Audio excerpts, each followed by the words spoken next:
जो छात्र आंदोलनरत हैं वो हमारे ही बच्चे हैं, हमारे ही भाई हैं।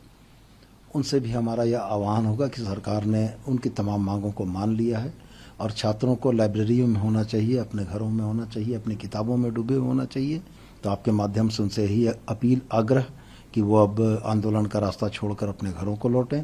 और मैं ये स्पष्ट मानता हूं कि हेमंत सोरेन जी के संवेदनशील नेतृत्व में छात्रों की तमाम मांगों पर गंभीरता से विचार करते हुए सम्यक कार्रवाई का जो आश्वासन दिया गया था वो आज पूरा हुआ।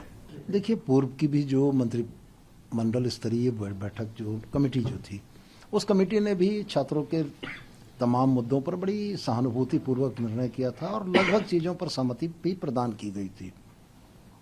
सम्यक विचारोपरांत माननीय मुख्यमंत्री की अध्यक्षता में हुई इस बैठक में छात्र हित में एक बड़ा निर्णय लिया गया और छात्रों की सारी मांगों को मान लिया गया। आपके माध्यम से जो छात्र आंदोलनरत हैं वो हमारे ही बच्चे हैं, हमारे ही भाई हैं। उनसे भी हमारा यह आह्वान होगा कि सरकार ने उनकी तमाम मांगों को मान लिया है और छात्रों को लाइब्रेरियों में होना चाहिए, अपने घरों में होना चाहिए, अपनी किताबों में डूबे होना चाहिए।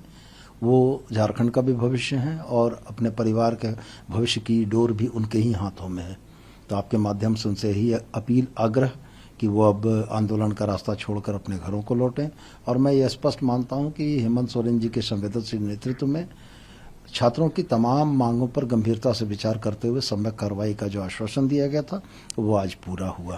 सर, जैसे ये फैसला आया कि जैसे सीजीएल का परीक्षा भी रद्द होगा, उसी वक्त जो इसके अंडर रिक्रूटेड जो अभ्यर्थी हैं जो वहाँ मौजूद थे वो काफ़ी दुखी थे। उनका कहना है कि अब तो बेरोजगार हो गए। तो देखिए, हमारी सहानुभूति उनसे है, उनकी हताशा के प्रति हमारी संवेदनाएं हैं।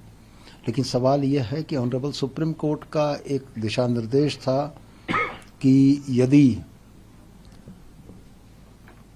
टेंटेड अभ्यर्थियों और जो जेन्युइन अभ्यर्थी इनके बीच में निर्णय कर पाना सक्षम नहीं हो पा रहा हो तो परीक्षा की शुचिता को बरकरार रखने के लिए और जनता के विश्वास को बरकरार रखने के लिए उसको रद्द कर देना श्रेयस्कर है।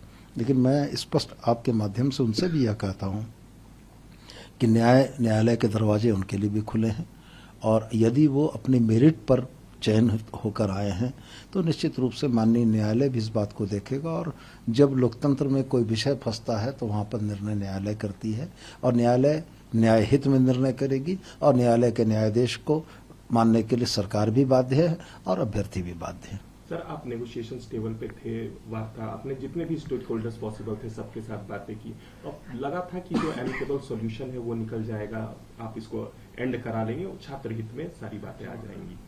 देखिए, मैं तो यह भी मानता हूं कि उस दिन ही वार्ता हमारी परिणाम की ओर चली गई होती, लेकिन आप भी जानते हैं कि परिणाम में न जाने देने के लिए कौन सी राजनीतिक ताकतें लगी हुई थी।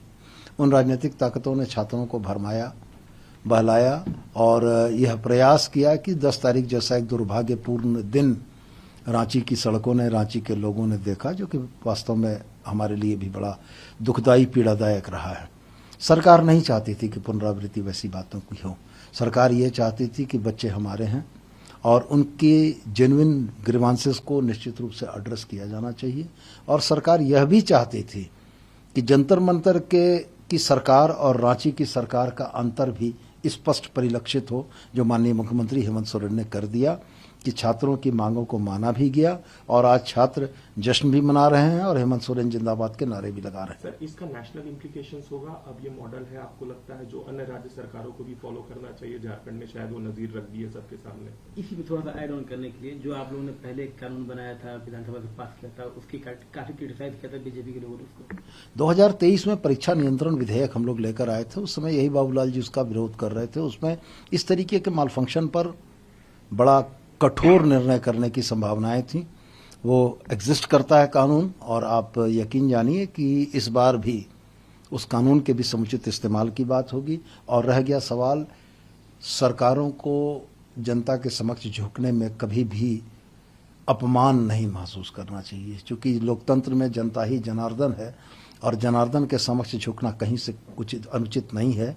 तो मैं यह स्पष्ट मानता हूं कि देश भर में एक नज़ीर तो जरूर इस बात की जाएगी कि एक संवेदनशील प्रशासन किस तरीके से निर्णय करके अपने नागरिकों को, अपने छात्रों को, उसके हितों को संरक्षित करता है।